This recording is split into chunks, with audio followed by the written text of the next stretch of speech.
Hey, friend, welcome back. I'm Dr. Lee Warren, and we are doing another paid bonus episode today, giving you a little 5-minute self brain surgery. This is a technique that we're going to talk about today that is about your brain, but we're going to talk about your hand. I want you to think for a second about all the different things that the human hand can do. Of course, we can grasp things, we can oppose our thumbs and our small fingers, we can close our fists, extend and flex each of our fingers individually or collectively. There's flex and extend our wrists. There's all kinds of crazy things that God gave us the ability to do with our hands.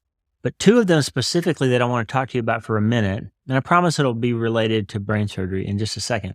But I want you to think about two movements and specific ways that you can move your hand.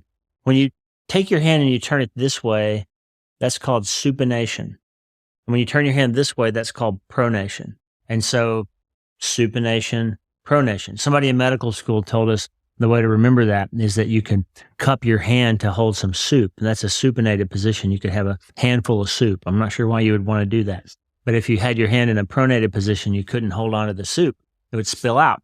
And that's relevant to self-brain surgery. Why is it relevant to self-brain surgery? Well, let me tell you, incredible nerves and muscles that God created to coordinate those very fine and delicate and powerful movements that you have the ability to supinate and pronate your hand. And really cool how God wired your arm like that, where it's almost like ropes and pulleys to turn your hand. I find it really fascinating how God wired our arms and our hands to do these very sort of powerful and sometimes delicate movements to help us achieve all the things that we need to do with our arms and our hands. Well, last year I had a chance to interview one of my heroes, one of my favorite writers, Richard Foster. And we had a really good podcast where we talked about his most recent book. And he's written one of the best books I've ever read about prayer, which was called Prayer by Richard Foster. But Richard, in that book and on our podcast, we talked about this ancient Quaker prayer practice that he calls palms up and palms down.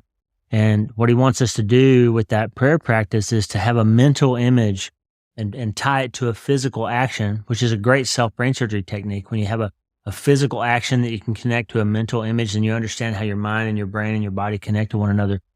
Richard taught this principle, and we prayed through it on the podcast, of when you are going through your life and you're suffering under some kind of problem, or you're struggling with an issue and you're worried about something, and you can't figure out what to do about it. It's usually because you're holding on to it too tightly and you won't let it go. You won't open your hand to receive blessing or to look for answers. You're holding on tightly to this thing, and it can drive you crazy. And so one of the mental images and physical practices that Richard taught me that I thought was so powerful is this mental image of you get into a prayer space and you physically take your hand and you just pronate your hand and open it.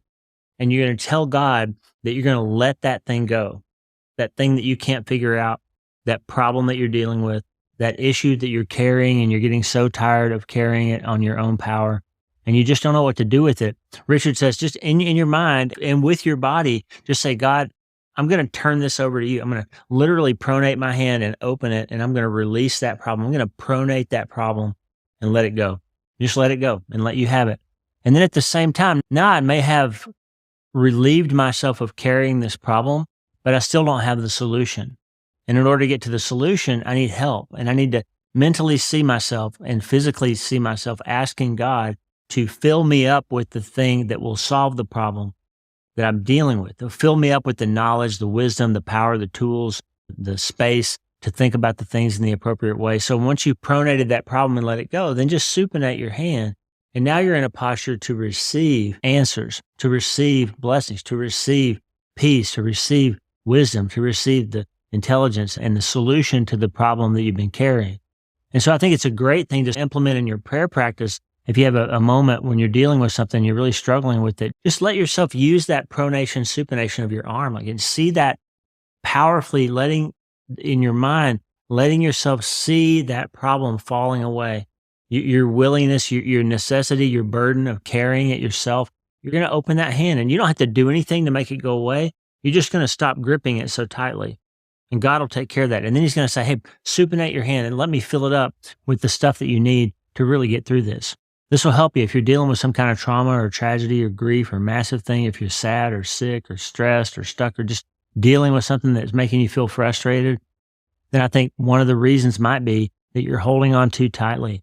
And if you're using all your energy to grasp onto that thing and hold it, then you don't have any mental space to think about what solutions and answers might be out there. And so let's get into that prayer practice. Let's, like Richard Foster taught us, let's prone our problems. Let's just let them go and let yourself see that in your mind, like that thing falling out of your life. That's what the 12th chapter of Hebrews is all about, by the way. Cast off everything that hinders. You're going to let it go. Just throw it off, get rid of it, let it fall to the floor. And in your mind, see that happen. And then turn your hand over, supinate it, and let God provide you with solutions to the issue. I think it's a great mental, physical connection. You're going to rewire your brain. What wires together, fires together. You're going to start creating this little space in your head where when I start to feel like I'm carrying something that's too heavy, I need to remember pronate, supinate. I'm going to pronate my problem, supinate the solution. That's a good little thing you can do. You can change your mind and you can change your life. And the good news is you can start today.